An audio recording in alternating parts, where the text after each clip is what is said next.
سوا کسی اور میں نہ نظر آئے تو پھر معبود بھی اللہ کے سوا کوئی اور نہیں ہے. بے شک. زور سے کہو بے شک. بے شک. فرمایا ہم کھول کھول کے بیان کرتے ہیں اور کھولتے ہوئے بیان کرتے ہوئے فرمایا ہمارا پہلا بیان سنو, ہمارا پہلا بیان سنو. سورۃ ہود آیت نمبر 2. پہلے تمہید میں قرآن کی حیثیت کو بیان کیا, قرآن کی عظمت کو بیان کیا, قرآن کی شان کو بیان کیا, قرآن کی اہمیت کو بیان کیا. قرآن کیسا ہے, کہاں سے آیا ہے, کس نے بھیجا ہے, ذرا اس کی اہمیت کو سمجھو. جب ایک مسلمان کے دل میں قرآن کی اہمیت آ گئی نا, پھر اللہ نے قرآن کا پیغام سنا دیا, اللہ تعبدوا الا اللہ. اور لوگوں اس اہم کتاب کا پہلا پیغام یہ ہے کہ اللہ کے سوا کسی کی عبادت نہیں کرنی. بے شک. یہ میں نے کہا تامرون بالمعروف, نیکی کا حکم دینا. حضرت عبداللہ ابن عباس, سب کہو رضی اللہ. میں آپ سے پوچھتا ہوں, حضرت عبداللہ ابن عباس دیوبندی سن؟ کہو نہیں. بولو تو ڈرتے کیوں؟ بریلوی سن؟ وہ اپنے آپ میں اہل حدیث کے مانتے سن؟ نہیں. صحابہ میں اس ناموں کی تقسیم نہیں تھی. حضرت عبداللہ ابن عباس کو دیوبندی بھی مانتا ہے, بریلوی بھی مانتا ہے, اہل حدیث بھی مانتا ہے. آؤ حضرت عبداللہ ابن عباس اس آیت کی تفسیر میں کیا کہتے ہیں. تامرون بالمعروف سے مراد کیا ہے؟ حضرت عبداللہ ابن عباس فرماتے ہیں یشہد ان لا الہ الا اللہ. تامرون بالمعروف کا مطلب یہ ہے کہ اس بات کی گواہی دینا کہ اللہ کے سوا کوئی الہ نہیں ہے. بے شک. ان یشہد ان لا الہ الا اللہ, اس بات کی گواہی اٹھا. روح المعانی, کیا تمہیں یہ وہاں حوالہ نہیں ملے گا؟ نہیں تو آؤ میں تمہیں دکھاتا ہوں. وہاں یہ حوالہ موجود ہے, تفسیر ابن عباس میرے پاس موجود ہے, وہاں دیکھ لیجئے. وہ یہ کہتے ہیں تامرون بالمعروف کے اندر, یاد رکھیں یہ سب سے بڑا معروف جو ہے, سب سے بڑا جو بڑی جو نیکی ہے, معروف جو ہے, وہ فرماتے ہیں لا الہ الا اللہ. سب سے بڑا معروف ہے اللہ کی توحید کی دعوت دینا. سبحان اللہ اتنی دفعہ پڑھو درخت لگ جائے گا. اس طرح دیا دعوتہ دینا آسان نہیں. سبحان اللہ 100 دفعہ پڑھو, ایک دفعہ پڑھنے پر اتنا بڑا درخت لگے گا کہ 500 گھوڑا اس درخت, یعنی 100 سال گھوڑا اس درخت کے نیچے دوڑتا رہے تو اس کا سایہ ختم نہیں ہو سکتا. اتنا بڑا درخت لگتا ہے جو آدمی سبحان اللہ کہتا ہے. لیکن اگلی بات مولوی نہیں دستا, یہ درخت لگ گئی, بالکل سچی گل ہے, حدیث ہے, انہیں کوئی شک نہیں. لیکن لگدا اندے واسطے جہاں عقیدہ بھی سبحان اللہ ہے.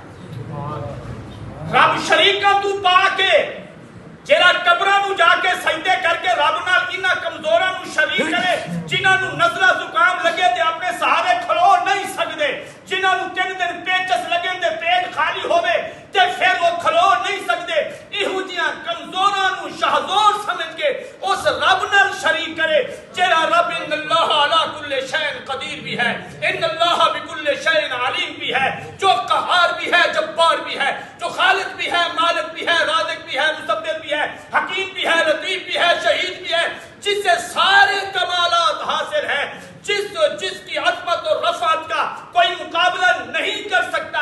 ان کے اس ذات کے ساتھ شریک کرنے والا ایک نہیں, 1000 دفعہ بھی سبحان اللہ پڑھے, ایک درخت کیا, ایک بوٹا بھی نہیں لگتا. بولو نہیں لگتا, نہیں لگتا, ورنہ پوچھ لو ایویں تھوڑا کھانا جی دے والا جی جیڑا مشرک بھی آگے سبحان اللہ دے آکے جی واجہ اوندا بھی درخت لگ گیا. نا نا نا نا, جنت ایڈی سوکھی بھی کوئی نہیں جیڑی اسی سمجھ رکھی ہے.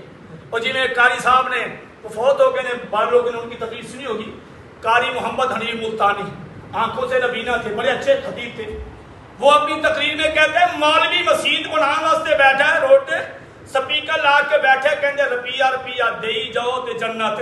کہندے بھڑویا روپیہ دا پان نہیں لگتا تو جنت اندر بیٹھا, روپے دا پان نہیں لگتا تو جنت پیا دینے 1 روپے دے. گل ہے دوسری طرف دیکھا جائے تو رب تو روپے کے بغیر بھی جنت دے سکتا ہے. کئی وہ کوئی ایسا نہ کہ جی مولوی جی کیوں نہیں گل کر گئے جی رب دی جنت تے جنوں مرضی دے دے تسی مامے لگدے ہو, تسی اللہ مفت بھی دے سکتا ہے, کوئی رب کو پوچھ نہیں سکتا.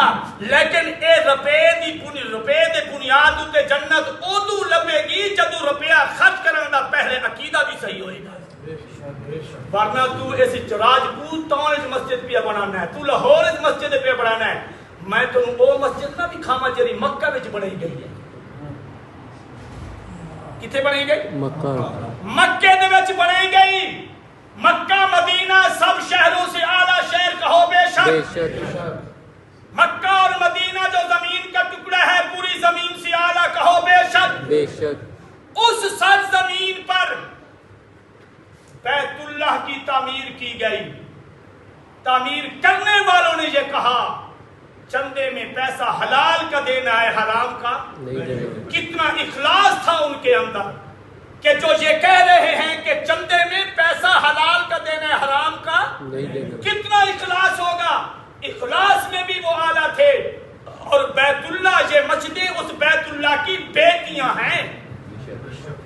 بیٹیوں کو بنانے والے تو جنت میں چلے جائیں جنہوں نے ماں کو بنایا، بیت اللہ بنایا. اور جب اس بیت اللہ والی نیکی پہ اترانے لگے نا 10ویں پارے میں آتا ہے، آخر لگا مسلمانوں تسی کلے جنت نہیں جاؤ گے، اسی بھی بڑے اونچے اونچے کام کیتے نے، اونچے اونچے کام بڑے اعلیٰ کام کیے ہیں. کون سے کام؟ وہ گنوانے لگے. دیکھو ہم حاجیوں کو ستو پلاتے ہیں، ہم رفاع عامہ کا یہ کام کیا، ہم نے یہ کام کیا، یہ کام کیا. اور ساتھ ساتھ کہنے لگے ہم نے بیت اللہ کی تعمیر بھی کی. تو اللہ تعالیٰ کو یہ کہنا پڑا، ہائے ہائے ہائے ہائے، اللہ کو یہ کہنا پڑا اجعلتم سقایت الحاج وعمارت المسجد الحرام کمن آمن باللہ والیوم الآخر. سورۃ توبہ 10واں پارہ آیت نمبر 19. کیا تم حاجیوں کو ستو پلانا اور مسجد حرام کی تعمیر کرنا ان مومنین کی نیکیوں کے برابر سمجھتے ہو جو اللہ کی توحید کو ماننے والے ہیں؟ یہ تمہاری خام خیالی ہے، یہ تمہاری بھول ہے کہ تم نے اس نیکی کی بنیاد پہ تم ان کے برابر ہو جاؤ گے. فرمایا نہیں نہیں نہیں نہیں، نیکی وہی جاندار ہے جس نیکی کے پیچھے عقیدہ صحیح موجود ہے. بیت اللہ کی تعمیر کرنے والے اخلاص تو ان کا کامل تھا پر عقیدہ ان کا مشرکانہ تھا. ہم نے بیت اللہ والی تعمیر والی نیکی بھی ان کے منہ پہ دے ماری ہے. تمہاری نیکی ہمارے ہاں قبول نہیں ہے، اس لیے نیکی قبول کروانا چاہتے ہو تو پھر نماز کی درستگی سے پہلے اپنا عقیدہ درست کرو.